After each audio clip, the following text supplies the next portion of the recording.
Landon, another great chess video. It's fun to see you win. I'm used to seeing you win because whenever we'd play, you'd always beat me, so that was pretty familiar. As far as something that I could break the world record in, it's probably thinking about the Roman Empire. I know it's not cool to think about the Roman Empire anymore, and I don't want to do stuff that hasn't been funny for like 6 or 7 months or so, but I think about the Roman Empire all the time, still. And I don't mean like I just think about it casually. It's probably getting worrisome. So I just want to get out a little bit of how I feel about the Roman Empire. And yes, to explain the thumbnail of this video, my Roman Empire is the Roman Empire. A lot of these thoughts I've had, I'm sure other people have had, some of them I've seen on the internet, but I just want to get them all in one place. One of them is, why did they call it the Roman Empire? It's kind of stupid because they started really small, just in Rome. They conquered pretty much the entire Mediterranean. They're like, yep, we're still Rome. It's all Rome.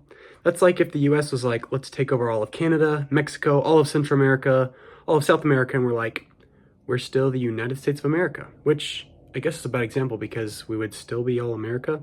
So maybe that would fit the name even better. Maybe that's the prediction. All right, we got to get Greenland first though, right? But I feel like Rome, they should have been like, guys, we need a new name. Like Rome is kind of small and now we're big, like Roman Empire. I feel like a new name would have been better personally. Another thing I think about a lot is Roman roads. Like, I don't know how they built them. Who was the guy going through me like, we need roads here? Like if there was a forest, river, giant cliff, they just removed them. However that works, and they built the road. I feel like the Romans were just like, the road goes where it goes. Like they just built them. And I think it's cool they built roads. The line of work I'm in right now has to do with roads, so I guess maybe that helps me think more about the Roman Empire. Another thing I've been thinking about is the Roman concrete. They built stuff that lasts for thousands of years. Yet we'll put concrete in, and 2 years later, it looks like somebody dropped a piano on it and then took a sledgehammer to that piano and then put that in the road and poured concrete over the piano. So like, what happened? Did we lose the recipe for concrete? Was there like a Roman guy who's like, I know how to make all this concrete, but I'm just gonna die and let the rest of the world never know how to make concrete after I die? If so, well done.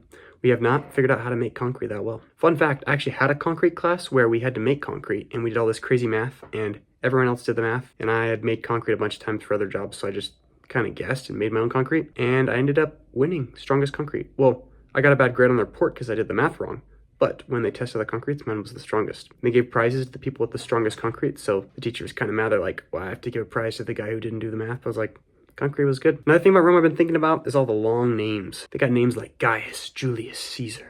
That's one name, not 3 names, by the way. Marcus Aurelius, Lucius Cornelius Sulla, Gaius Cassius Longinus. Which of those names are real? Which are fake?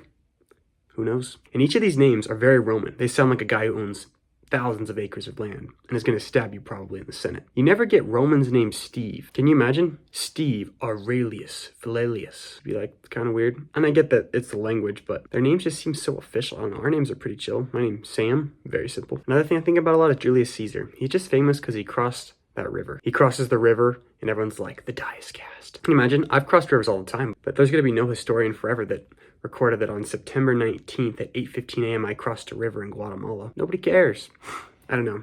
He seems a little like he deserves something bad to happen to him, you know, Julius Caesar. Personally, that's just what I think about him. Honestly, though, I don't want to be famous like Caesar for crossing the Rubicon because he got stabbed to death, right? Nah, it's not desirable. I remember, Landon, you and I for Halloween one time went as the Roman Empire with a group of other dudes and we got to stab someone to death for fun. It was fake. Well, there was a lot of red ketchup, but it was a good time. Can you imagine though, if your work, if people were like, hey dude, should we all like go assassinate the boss? Do you think, like, what would you say? You'd be like, what? It's kind of crazy that they all did that together. And another thing about Caesar that's kind of cool, they named a salad after him. Oh, I heard someone say once that technically any salad is a Caesar salad if you stab it enough. There's also the Roman guy Caligula I think a lot about. He made his horse a consul, which is kind of cool. I feel like it'd be cool if our leaders did that. Although low-key, some of our leaders are less effective than horses, so maybe we don't need animals in political offices. Or maybe we do. They'd get less bad stuff done. They get less done, which actually wouldn't change our government at all, really. The last thing I think is interesting is we always talk about how the Roman Empire fell, right? The fall of Rome. And it's interesting because it's not like Rome was just here and then just like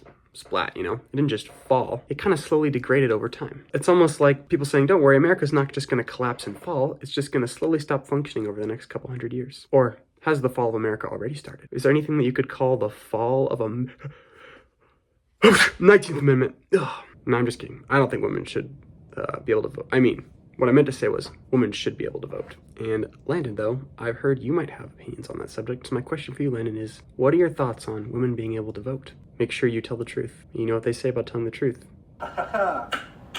Yes! Okay, that didn't fit, but I couldn't think of anywhere else to put that transition. Anyways, I'm excited for your video, Landon. See ya.